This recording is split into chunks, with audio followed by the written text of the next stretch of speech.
खरीदा कितना सही? एक ही पर्चा खरीदा जाता है आजकल, उसका फिर फोटो कॉपी कराया जाता है। तो बेसिकली घोसी लोकसभा की जो राजनीतिक दुर्दशा है, इस दुर्दशा से मुक्त कराने के लिए हम लोगों ने 2 साल से अभियान चलाया था। क्षेत्रीय मुद्दों पर आधारित क्षेत्रीय सांसद, इस विमर्श को जगाया गया था, लेकिन राजनीतिक दलों ने जाति और धर्म के आधार पर जो व्यवस्था बनाई है, उस व्यवस्था को स्थापित रखने के लिए ढेर सारे षड्यंत्र करना शुरू कर दिया। इस चुनाव को भी जाति और धर्म के आधार पर ले जाया जा रहा है।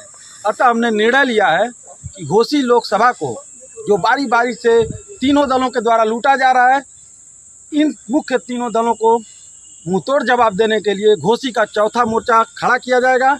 इसमें छोटे छोटे ढेर सारे दलों का समर्थन भी मिल रहा है हम लोगों को। आने वाले समय में इस बात को आप लोगों से बताया जाएगा। ऐसी तो समाजवादी पार्टी और भाजपा कह रही है हमारा एकदम सेट हो गया है सब मामला, हम लोग जीत रहे हैं। तो बद्रीनाथ का क्या है?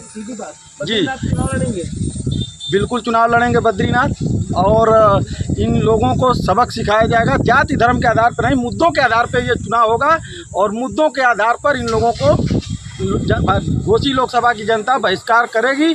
और अब की बारी क्षेत्रीय मुद्दों पर आधारित क्षेत्रीय सांसद आएगा और क्षेत्र का विकास सुनिश्चित किया जाएगा। आप तो बोल रहे थे कि चुनाव नहीं लड़ेंगे हम। नहीं, चुनाव प्रत्याशी उतारा जाएगा, ये बार बार बोला जा रहा था। ठीक है, तो हम लोगों की कोर कमेटी की बैठक हुई थी। उस बैठक में निर्णय लिया गया कि हमें चुनाव में आना पड़ेगा। बाहर से रहकर इस व्यवस्था को बदला नहीं जा सकता। चुनाव के पहले सारे लोग ऐसे ही बयान देते हैं जैसे आप बोल रहे हैं। चुनाव जीतने के बाद या फिर हारने के बाद फिर वापस अपने घर को चले जाते हैं। घर हमारा यही है, तो घर अपने घर पे ही तो रहेंगे। हमारा घर यही है, मधुबन में कटघरा शंकर।